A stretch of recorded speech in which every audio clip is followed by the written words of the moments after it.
সকালে গরুর মাংস বুনা, বিকালে গরুর মাংস বুনা, রাইতে গরুর মাংস বুনা।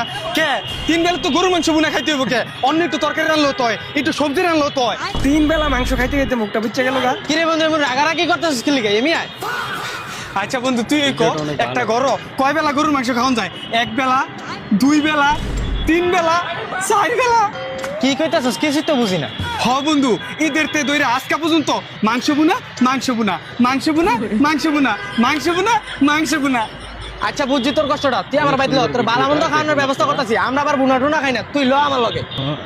ও বন্ধু লো, আমার আবার খিদায় পেটে ইন্দুর দৌড়াইতেছে, তোকে ভাই তো আবার বুনা টুনা রাঁধছিনি। না আমরা তো আবার বুনা টুনা খাই না, তুই আয়। তাহলে ঠিক আছে আয়। रुको जरा। তাহলে বন্ধু পানিটা দিছি 8টা ধুইলা। আচ্ছা বন্ধু, খাওয়ানোর আগে কই আলো কি রাঁধছস তো কেন? আমরা তো আবার বুনা টুনা খাই না, গরুর রেজালা রানছি। বন্ধু থাক, ধন্যবাদ তোরে। তোর গরুর রেজালা তুই খা, আমি অন্য এনে দেখবো। বন্ধু খারো রেজালাটা খায়া যায়, অনেক মজা। মজার রেজালা বন্ধু তুই খা, আমার খাওয়ান লাগবে না, আমি অন্য এনে দেখতাছি। বারবার কইছে আমি গরুর মাংস খাইতাম না, এই গরুর মাংস আমার কপালে রাখছে। খিদায় আমার পেটে ইন্দুর দৌড়াইতেছে, কি যে করি। কি রে বাতি জাকান কেনতে কই যাস? আরে কাকা আর কইও না, ঈদের পরে আজকা পর্যন্ত গরুর মাংস, গরুর মাংস, গরুর মাংস, গরুর মাংস।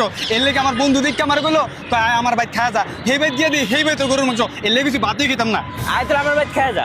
না কাকা, আমার আর খাওয়ানোর ইচ্ছা নাই। আগে কই হলো তোমার ভাই কি রাঁধছো?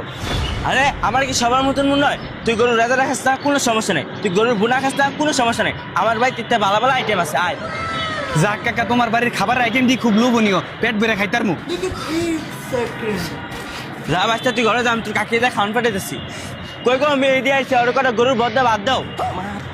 কাকার ঘরে কাকা, আমার ভাই তো বালা কিছু রাঁধছিল, গরুর গুনা, আমার বন্ধুর ভাই গরুর রেজেলা, আর তুই কি আর বট খাওয়াইতে লই আইছ? আরে খায় যে অনেক মজা আছে তো। তোর বট তুই এইটা কারবারটা দেখছ? হ্যাঁ, পুরো সমাজ এক হয়ে গেছে আমার মারণের লেগা। এখন কি ক্ষতিটা আমি করছি যে আমার লোক এমন করতেছে? কি হইছে ভাই, কি হইছে এমন করতেছেন কে? কি হয় নাই ভাই হেডা ক? ঈদের পরে ঘরের ভিতরে প্রতিদিন গরুর মাংস রান্ধে, আজকা গরুর গুনা রাঁধছে। এর লেগে রাগ করে ঘরের বাইরে হয়ে গেছি গা। বন্ধু দিকে ডাক দিছে, বন্ধু কইলো বন্ধুর ভাই বালামন্দ খাওয়ান আছে। এর লেগে বন্ধুর লগে গেলাম, হেন গিয়া দিয়ে কি গরুর রেজালা রাঁধছে। হেন তো রাগ করে বসছি, পরে কাকার লগে দেখা হইলো। কাকা কইলো হ্যাঁ গো গরু ভিআইপি খাওয়ান। হেন গেছি, হেন যাওয়ার পরে গরুর বট, হেটা তো বাদ দিতে কয়। এর লেগে রাগ করে হ্যান তাই পড়ছি। এদিকে কোনো কাম তুই কো? এর লেগে কইছি সবাই মিললে আমার মারণের ফন্দি করছে। ও ভাই এই কাহিনী। হ তাহলে ভাই আমগো ভাই আমগো ভাই গরু কোরবানিও দেয় না, গরুর মাংস রান্ধে না, অন্য কিছু তো ভাত খাবো না। হন ভাই, গরুর মাংস ছাড়া যদি ডাইল আর আলু ভর্তা হয়, এটাই আলহামদুলিল্লাহ। এটা তুই পেট ভরে ভাত খাইতার মু। আয় বাইরে সারাটা দিন ঘুরে আজকে খিদে আমার পেটটা পুরো শেষ। আলবি কই আসিলাত খন? তোর মামায় গরু মাংস আনতে, গরু মাংস রানছে, ভাত খাবি আয়। থাক ভাই, তোর কোনো দোষ নাই, তুই তো মারণের বুদ্ধি করস নাই, তোর মায় করছে।